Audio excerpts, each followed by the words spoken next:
The directorial debut by Zoe Kravitz, Blink Twice, has just been released in theatres, and it's quite the insane psychological thriller. It's a film that some will really enjoy, while others will find the slow build towards certain reveals quite frustrating. For the most part, I really enjoyed the film, and I thought it was a solid first movie by Kravitz, who clearly has a knack for effective filmmaking. I was a bit mixed on the movie's shift in pacing, but when it comes to the editing of individual moments, the sound design, and the themes that the movie builds towards, I thought it was a satisfying effort. So in this explained analysis, I'm going to be giving you my breakdown of Blink Twice, discussing full plot details, the ending, and much more. There will be spoilers in this video, so if you haven't watched the film yet, then I would recommend checking it out before watching my analysis. Before I get into it though, if you want to see more on upcoming releases like Blink Twice, then don't forget to support this upload by giving it a like rating and subscribing to the channel. But without further ado, let's dive into my explained video for Zoe Kravitz Blink Twice.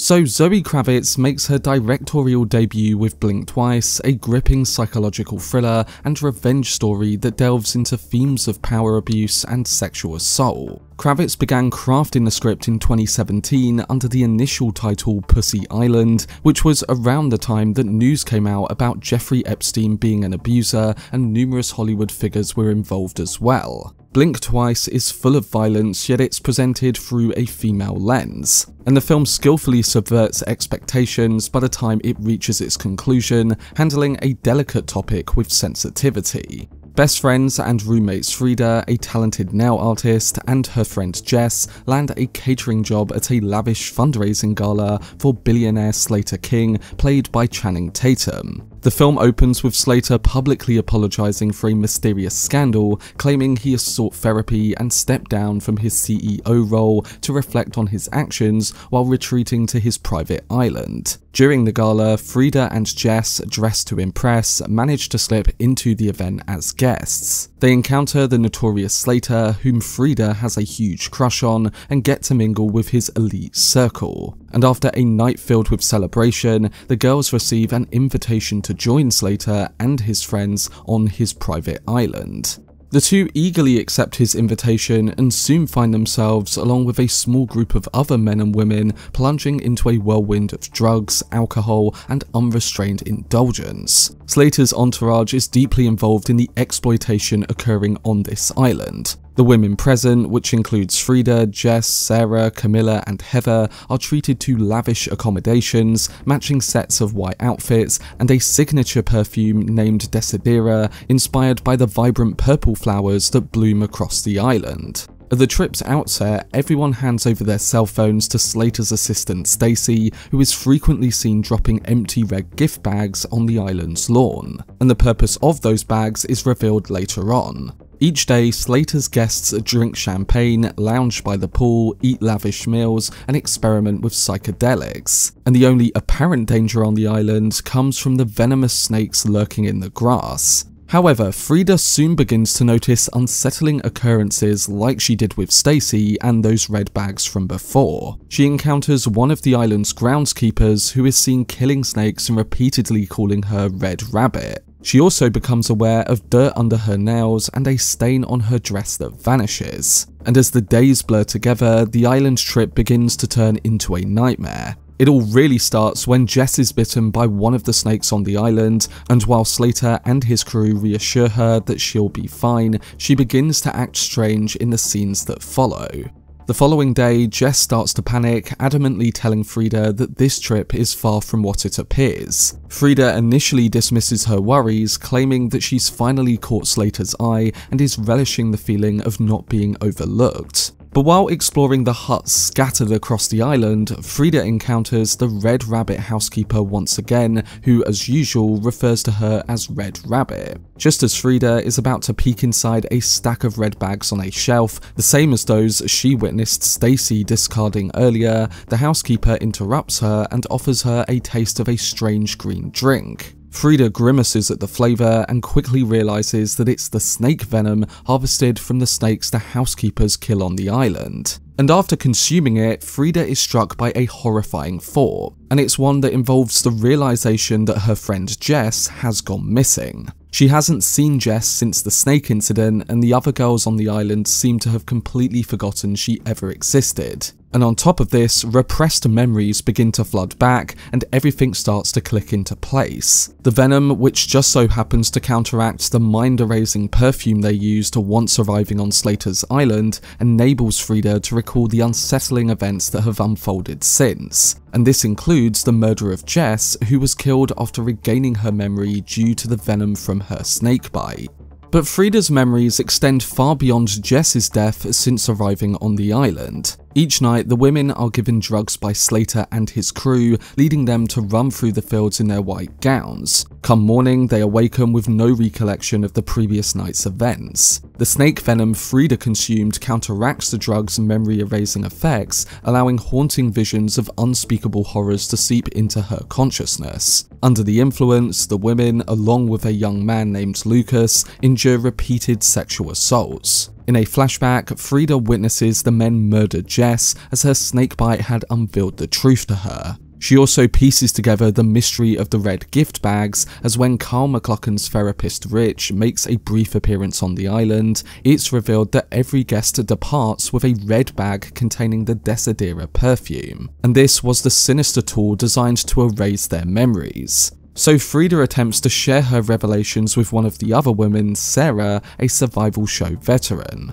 Although Sarah doesn't recall Jess, she trusts Frida enough to taste the venom, and as her memories flood back, the two women unite and pretend to be still under the influence of Slater's drug. They devise a scheme to awaken the other women on the island by blending the green venom with tequila and serving it poolside in shot glasses. Once at the pool, even the usually uptight and anxious Stacy, who is perpetually on the hunt for more tasks from Slater, takes these shots as well. And as memories resurface, the other women take time to process their experiences and begin to feel a surge of anger. But on the other hand, Stacy reacts differently. She confides in Frida that she prefers to forget what transpired, positioning herself as this story's Ghislaine Maxwell, complicit in the events that unfolded.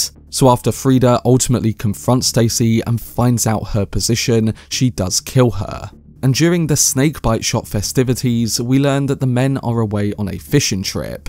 So after persuading the other women to partake, Frida seizes the opportunity to sneak into Slater's mansion and reclaim the phones that they had surrendered once they arrived. Instead, she stumbles upon a box of Polaroids documenting all the women brought onto the island. A photographer had been capturing their moments throughout the trip, and these images provide Frida with deeper insight into the truth of their ordeal. Time is not on her side though, as Slater soon returns home, and as we find out, later revelations reveal a connection between one of these photos and the housekeeper's persistent reference to her as the Red Rabbit.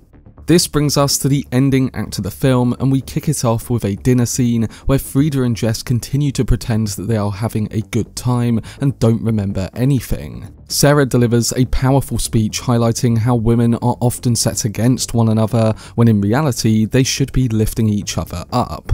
And in the minutes that follow, the snake venom begins to work on the other women, making them experience the painful memories they were forced to forget. With everyone now aware, chaos erupts between them and Slater's men, and the women fiercely confront their attackers, leading to many brutal showdowns. And amidst this turmoil, Frida experiences a chilling flashback. She discovers a Polaroid of herself sporting long hair and nails adorned with red rabbits, a stark contrast to her current blue cat nails. Frida paints her nails with animal designs, which she affectionately calls Anelmals. It dawns on her that the housekeeper was calling her Red Rabbit because she had last seen her with those red rabbit nails. So she begins to piece together the fragments of her past and realizes that this isn't her first encounter with sexual abuse on the island. Throughout the film, subtle clues emerge, such as her discussion with Slater about memory repression, the scar on her left eye, the used red lipstick, and Vic's missing finger. Flashbacks reveal that she had indeed used that lipstick, that Slater had struck her head against a rock,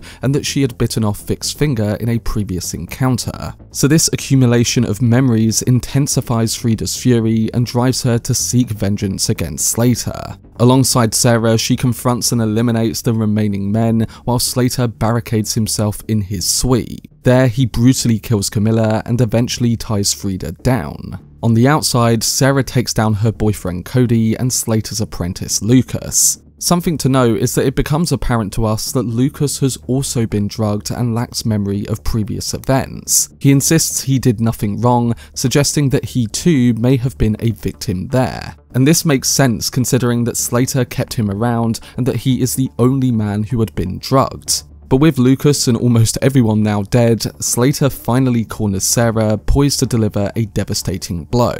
But in a twist of fate, he suddenly loses his memory. It turns out that Frida had cleverly infused his vape with the perfume, bidding her time for the effects to take hold. And once Slater collapses, Sarah turns to Frida, questioning her, "Are you certain you know what you're doing?" And after Frida sets the estate on fire, her true intentions begin to unfold. Rather than reporting the incident to the authorities, she decides to take matters into her own hands. In the final scene, at a gala reminiscent of the opening party, we discover that Frida has now married Slater and transformed into the CEO of his company, King Tech. Armed with the knowledge of the atrocities he inflicted, she now holds the upper hand. Slater's therapist Rich is taken aback to learn that not only does she remember him, but she recalls every detail of what happened on the island. So Frida has seized Slater's fortune and memories, making it clear to Rich that she knows exactly who he is and what he has done. While this may not be justice in the traditional sense, it certainly serves as a form of revenge. And twisting Slater's words, there's no room for forgiveness, and the act of forgetting is revealed to be a curse rather than a blessing. Thus, the ending of Blink Twice defies the typical resolutions expected in such narratives of abusing power. But that was my breakdown and analysis for Blink Twice. Overall, I thought Zoe Kravitz's directorial debut was a solid one, and while I thought there were a few pacing issues, going from the slow build in the first 2 acts to the relentlessness of that ending, the reveals were intelligently put together and individual sequences had impact. In particular, I was really impressed with some of the performances, Kravitz's direction, the editing, and the use of sound cues. I'm excited to see what she directs next because she's clearly got a talent for making films, and I hope that she can build on what she has achieved here. But I do hope this breakdown did help some of you guys understand the film and the main details a bit better, and overall, I'm looking forward to hearing your thoughts on it, so don't forget to let me know down below in the comment section. For more videos on upcoming film releases like Blink Twice, then subscribe to the channel and turn on your notifications. Also, if you enjoyed this video, remember to leave a like rating and follow me on social media via the links in the description. But anyway, I hope you guys enjoyed it. I've been Cortex, and as always, make some noise.